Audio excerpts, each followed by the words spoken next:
안녕하세요. 30대 후반의 애 엄마입니다. 다른 건 아니고 저도 제 삶을 한번 이야기해보고 싶어요. 칭찬을 듣고 싶은 건지 위로를 듣고 싶은 건지 참 기구했던 저의 삶 한번 이야기해볼게요. 저는 서울에서 태어났습니다. 저희 어머니는 술집을 운영하고 계셨어요. 아버지는 도박이 직업이셨고요. 형제는 이복 언니가 있습니다. 어린 시절은 그 이복 언니 손에서 자랐습니다. 나이 차이도 좀 있었거든요. 아버지와 어머니는 제가 초등학교 들어갈 때쯤 이혼을 하게 되셨습니다. 그 뒤 저는 서울에서 광주로 이사 가게 되었어요. 그곳에 할아버지 할머니가 계셨거든요. 당시에는 아주 평범했던 걸로 기억해요. 저도 할아버지의 예품을 받으면서 지냈고 할머니는 저를 안 좋아하셨어요. 제 엄마랑 똑같다고요. 아버지는 계속 도박을 하셨고 저는 초등학교 2학년 때 할아버지가 돌아가신 뒤에부터 급격하게 집이 기울기 시작했어요. 기초생활수급자의 집도 반지하가 아니고 그냥 지하에 있는 집으로 옮겼던 것 같습니다. 저도 거의 방치되었죠. 다른 건 다 괜찮은데 힘들었던 건 제가 이사가서 살던 곳이 치안이 좀 안 좋았어요. 좀도둑의 무서운 아저씨들까지 있었고 납치당할 뻔했던 적도 있습니다. 학교가 끝나고 골목을 들어오는데 당시에 아버지 친구분이 저를 부르셨어요. 아무 생각 없이 공장 미싱이 있는 반지하 방으로 따라갔는데 제 입을 막길래 온 힘으로 도망친 적이 있습니다. 집에 와서 얼마나 울고 떨었는지 몰라요. 집에 도둑이 든 적도 있습니다. 사람들이 있는데도 말이에요. 사실 가정교육이란 게 얼마나 중요한 건지 저는 잘 씻는 것도 몰랐고 먹는 것도 잘 몰라서 영양실조에 걸린 적도 있어요. 그런 초등학교 시절을 보냈고 중학교 그것도 별 차이 없었습니다. 전교 꼴등에 밥 먹듯이 하는 지각. 그리고 왕따도 당하면서 자신감도 점점 없어졌습니다. 교복값도 없어서 작아진 교복을 그대로 입고 학교에 다녔어요. 매일같이 친구들은 놀렸고 저는 싸워볼 생각도 못했죠. 원래 그렇게 살아야 한다고 생각했거든요. 많이 맞기도 했어요. 그렇게 학교가 끝나고 집에 오던 길에 할머니가 집 근처를 서성이시는 거예요. 그래서 뭐 하냐고 물어보니 집이 어딘지 물어보시더라고요. 내 할머니는 치매가 오셨어요. 한 6개월 정도 길 가다 소변도 보시고 저도 못 알아보시고 아버지는 그런 사실을 아시고는 집에도 거의 안 들어오시기 시작했어요. 라면 하나 끓여서 할머니랑 나눠 먹는 게 거의 일상이었죠. 그러다 어머니가 찾아오셨어요. 엄마가 자기랑 가자고 하시는 거예요. 근데 거절을 못했어요. 저도 참 나쁜 사람이죠. 정말 할머니한테 눈길 한 번 안 주고 짐을 챙겼어요.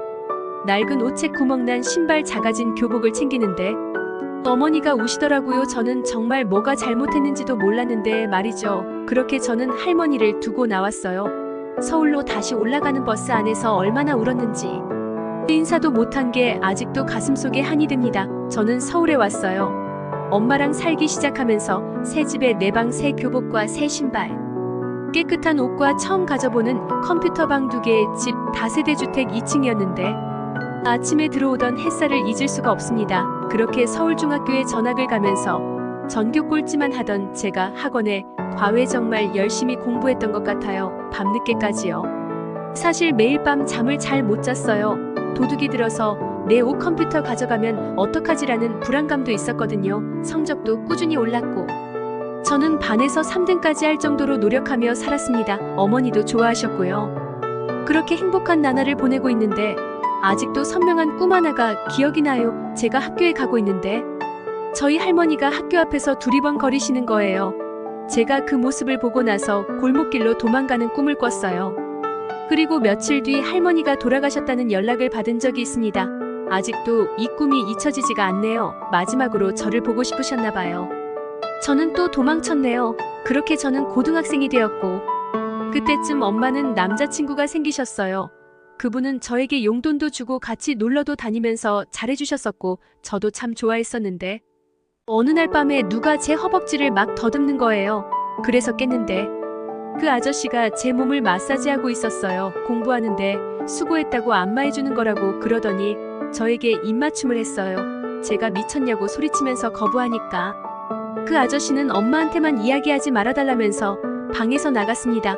그때 무섭기도 했고 엄마가 상처받을 생각에 이야기하지 못했는데 얼마 안 돼서 그 아저씨랑 헤어지시더라고요. 저는 얼마 뒤 성인이 되었어요. 수도권 대학에 가게 되었고 제가 22살의 한 남자를 만났습니다. 엄청 무섭게 생겨서 친해지고 싶지 않았는데 너무 적극적으로 저에게 다가왔고 처음이었던 것 같아요. 누군가가 저를 그렇게 세심하게 챙겨주었던 게 그래서 좋은 관계로 발전하게 되었고 지금은 결혼한 지 8년쯤 되었습니다. 애는 둘이 있고요. 뭐 금수저는 아니에요. 제목에 이야기한 것처럼 남편은 재벌도 아니고 그냥 저에게 처음으로 사랑받는 감정을 가르쳐 주었고 이성에 대한 믿음을 심어주었고 세상 혼자 사는 거 아니라고 가르쳐 줬어요. 저희는 서울에 전세지만 집도 있고 부족하지 않게 잘 살고 있어요. 자주 싸우지도 않고 서로 믿고 의지하며 잘 살고 있습니다. 얼마 되지 않지만 조금씩 기부도 하면서 살고 있고 내 인생 최고의 남자를 만나서 그동안 겪었던 힘든 일들을 다 보상받았다고 생각하며 살고 있습니다. 저는 다시 태어나서 그동안 겪었던 일들 다시 겪는다고 해도 지금의 남편을 만날 수 있다면 저는 그럴 것 같아요. 저희 어머니도 제주에서 귤 농사하시면서 잘 지내고 계십니다. 저도 너무나도 힘든 시절을 겪었지만 지금은 그 시절 생각하면 이제는 별일 아니었다는 생각까지 들기도 하네요. 혹시 힘든 일을 겪으시고 계신 분들이 있다면 힘이 되었으면 좋겠어요. 제 삶에 대한 이야기 들어주셔서 감사합니다.